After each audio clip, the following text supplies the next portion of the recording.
ابھی حضرت مفتی تقی عثمانی صاحب دامت برکاتہم نے ایک بیان کیا, اس میں بتایا کہ امام ابو حنیفہ کی کرامت تھی کہ وضو کے پانی سے ان کو گناہ دھلتے ہوئے نظر آتے تھے.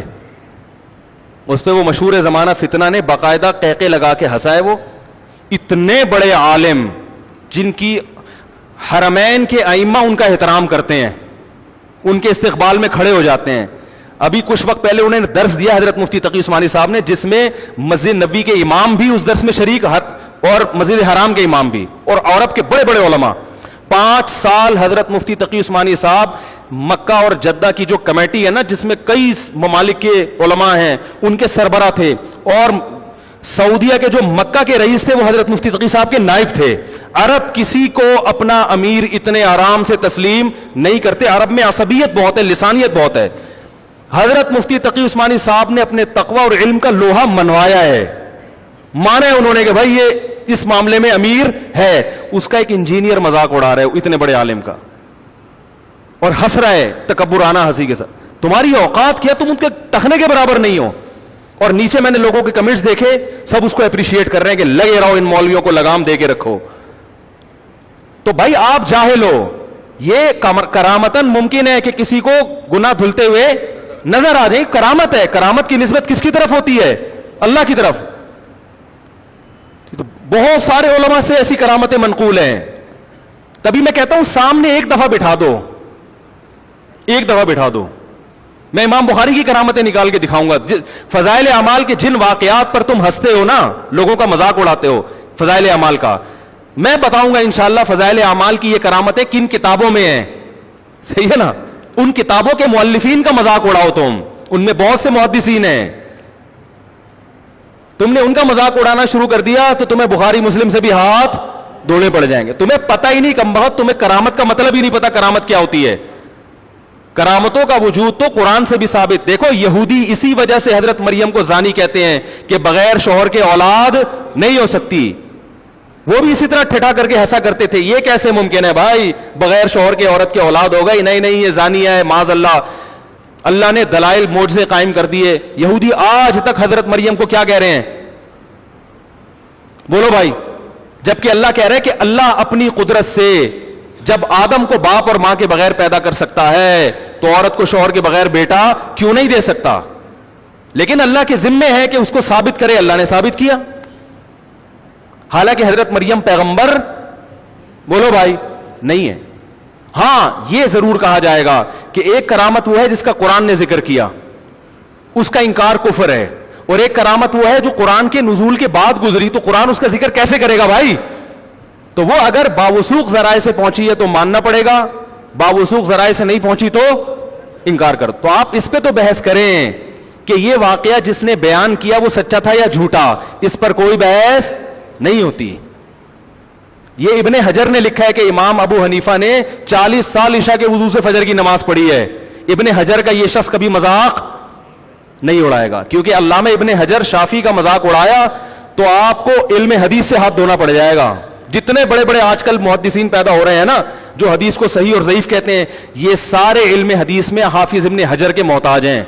علامہ البانی کی جتنی تحقیقات ہیں ساری حافظ ابن حجر سے لی ہوئی ہیں. انہوں نے بہت کچھ ابن حجر کی تقلید میں کیا. انہوں نے, وہ شافعی بھی تھے, ساری دنیا کو پتہ ہے شافعی مسلک کو فالو کرتے تھے. وہ انہوں نے بھی ایسی کرامتیں ذکر کی ہیں. ان کا کبھی مذاق, جہاں کسی عالم دیوبند کا یا بریلوی عالم کا نام آ جائے گا ان کو مذاق اڑانے کا موقع. تو پتہ چل رہا ہے کہ آپ دکانیں چلا رہے ہیں, آپ لوگوں کو صحیح گائیڈ نہیں کر رہے. یہ بزرگوں کی کرامتیں ہر دور میں ہوئی, اس دور میں تو زیادہ ہوتی تھی. تو نبی نے فرمایا کہ جب ہم وضو کرتے ہیں تو وضو کے پانی سے گناہ دھلتے ہیں. تو اللہ اپنے کسی نیک بندے کو یہ گناہ دکھا دے تو اس میں کیا رہ جائے بھائی؟ حضرت موسیٰ کی ماں پیغمبر تھی لیکن ان کو وحی ہو رہی ہے. اوحینا الی ام موسیٰ نرضعیہ, اللہ کہہ رہے ہم نے موسیٰ کی ماں کو بتایا, وہ الہام کیا کہ اس کو دودھ پلا. فَإِذَا خِفْتِ عَلَيْهِ, جب خوف پیدا ہونا کہ فرعونی قتل کر دیں گے, فَأَلْقِيهِ فِي الْيَمِّ, دریا کی موجوں کے حوالے کر دینا. وَلَا تَخَافِي وَلَا تَحْزَنِي, ڈرنا نہیں غم نہ کرنا. یہ الہام پیغمبر کو ہو رہا ہے, غیر پیغمبر کو. عورت تو پیغمبر بن ہی نہیں سکتی.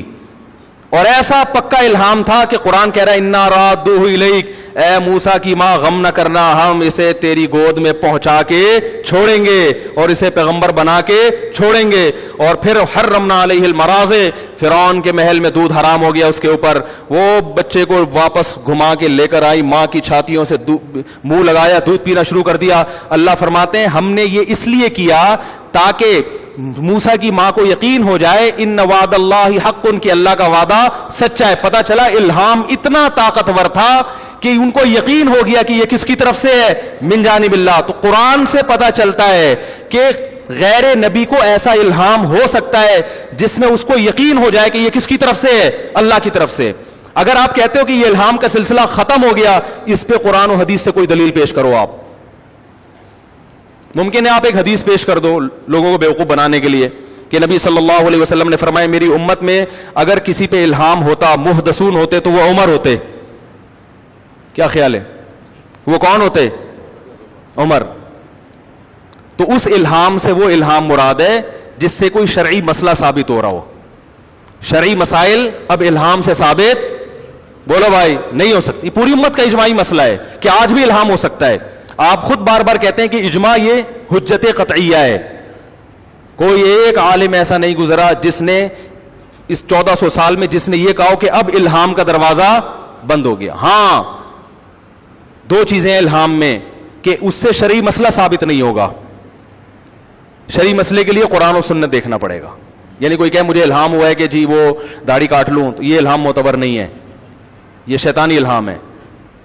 نمبر 2، الہام جس پر ہو رہا ہے اس کو اگر اللہ کی طرف سے ایسے قرائن مل گئے کہ اس کو یقین ہو گیا کہ اللہ کی طرف سے، تو اس کے حق میں حجت ہے. دوسرے کے حق میں حجت، کیونکہ ہمیں کیا پتا سچ بول رہا ہے کہ جھوٹ بول رہا ہے. تو اگر وہ کوئی شرعی مسئلہ ثابت نہیں ہو رہا، بیان کرنے والا بھی ثقہ ہے اور جس کے ساتھ پیش آ رہا ہے اس کو بھی امت ولی اللہ مانتی ہے. امام حنیفہ کا تو آپ بھی ولی اللہ مانتے ہو، ساری دنیا مانتی ہے.